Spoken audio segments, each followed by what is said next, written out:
Could you tell us what you've been speaking about this afternoon? It's been great just to have an opportunity to be part of the Get Energy event, where we were talking about, I suppose, my life and experience in the oil industry and how education and training has been part of that, and then more importantly how we improve the connection between the training facilities, educational establishments and the industry to help both sides. So it's building a relationship.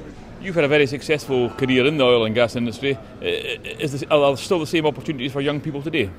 I would say definitely. And we always hear about, there's only another 20 years of oil left, but I was hearing that when I started 25 years ago. I think the oil industry has changed. You need to have quite a broad view on where you're going to practice your time in the industry. Other countries are calling.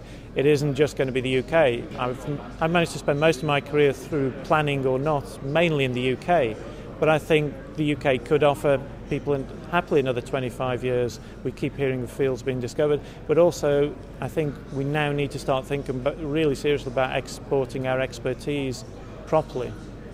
Is industry and academia, or our industry and academia, working closely enough together to bring people into the industry? It may be a bit harsh to say no, I don't think so. I think, and we were just talking about this in the Get Energy Village, I think academia and industry need to spend a bit more time together to understand each other and really understand each other's needs, rather than our opening conversations tend to be, what can you sell me, what will you buy? And I think it's that the whole thing about a supply chain, we do it when we buy valves. We just go and buy a valve. We don't speak to the subject matter expert and say, I want something that does this.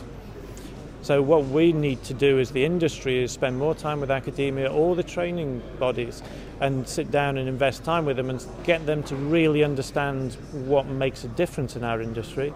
And that, at the end of the day, is the quality of the people. And as we were explaining, it's the way those people fit within the individual companies, their behaviours, their own culture. As you say, it as a company needs to fit with the culture and needs of that person. So it isn't just a training and skill, it's how they fit in the company. And again, academia, I think, needs to take a view on that, because if they just teach everybody on the course exactly the same thing, that's going to possibly turn out exactly the same people, and that one size doesn't fit all. So I think there's a need to talk and for us to understand each other.